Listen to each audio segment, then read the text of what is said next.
Hi viewers, welcome back to cooking made easy with Madhu. இன்றைக்கி ஒரு ஸ்பெஷலான சமையல் உங்களுக்கு காமிக்க போகிறேன். அது வந்து டால்ச்சா, மட்டன் டால்ச்சா. இதை எப்படி செய்ய வேண்டும், என்ன பொருட்கள் தேவை என்று இப்போ பார்ப்போமா? தேவையான பொருட்களை நம்ம பார்ப்போமா? இங்கே வந்து முருங்கைக்காயை வந்து கொஞ்சம் எடுத்து வச்சுருக்கேன். அதோடு சேர்த்து பட்டை மிளகாய், சிறுஜீரகம், கடுகு, வேக வைத்த பருப்பு, கிழங்கு, கத்திரிக்காய், பூண்டு, சின்ன வெங்காயம், தாளிக்க பட்டை, பூ, லவங்கு, ஏலக்காய், பேலீஃப், பிரியாணி இலை மற்றும் நம்ம நாயகன் இறைச்சி எலும்போட.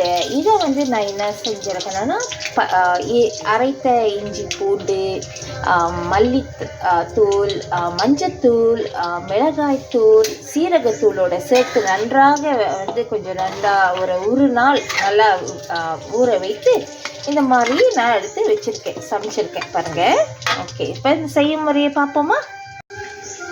எண்ணெய் காய்ந்த பின் சீரகத்தை வந்து எண்ணெயில் போட்டு நன்றாக தாளித்து பச்சை மிளகாய், காய்ந்த மிளகாயும் போட்டு அந்த பட்டை, பூ, லவங்கு, பிரிஞ்சி இலை, ஏலக்காய் எல்லாத்தையும் சேர்த்து நன்றாக தாளிக்க வேண்டும். கடுகையும் சேர்த்து பின்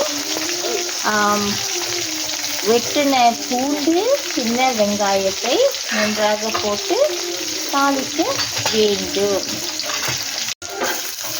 இப்போ வந்து அந்த வெட்டின உருளைக்கிழங்கு, கத்திரிக்காய், அப்புறம் நீங்கள் உங்களுக்கு தேவைன்னா நீங்கள் வந்து கேரட்டை சேர்த்துக்கலாம், இன்னும் ருச்சியாக இருக்கும். முருங்கைக்காய் மறக்காதீங்க, முருங்கைக்காய் வந்து சுவையை கூட்டும்.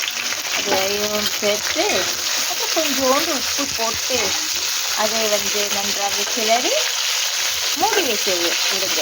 அது நன்றாக வேக வேண்டும். கொஞ்சோண்டு மஞ்சத்தூளில் சேர்த்துருக்குறேன், சிறிது மிளகாய்த்தூள், உரப்பாக வேணுங்களுக்கு கொஞ்சம் கூட அவங்க சேர்த்துக்கலாம். நன்றாக கொதிக்குது. இப்போ வந்து அந்த வேக வச்ச பருப்பையும் சேர்த்துக்கொண்டேன்.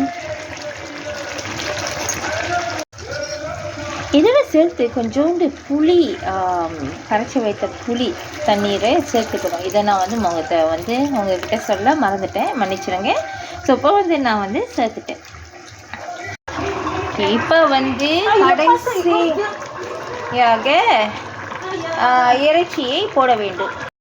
இதை வந்து நன்றாக கிளறிட்டு கொஞ்ச நேரம் வேக வைக்க வேண்டும். இதோடு சேர்த்து நீங்கள் பல தக்காளி பழம் போடலாம், நான் சொன்ன மாதிரி கேரட் போடலாம், என்ன மரக்கறி வேணுமோ என்றாலும் நீங்கள் வந்து இந்த டால்ச்சாவில் சேர்த்துக்கொள்ள முடியும்.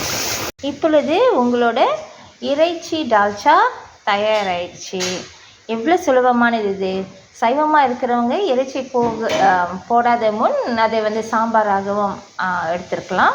டால்ச்சா வெஜிடபிள் டால்ச்சாவாக இருக்கும். அப்புறம் மற்றவங்களுக்கு வந்து இறைச்சி போட்டு டால்ச்சா, மட்டன் டால்ச்சாவாக நீங்கள் செய்து சாப்பிடுங்கள். ஸோ மீண்டும் உங்களை சந்திக்கும் வரை விடை பெறுவது மாதுரி.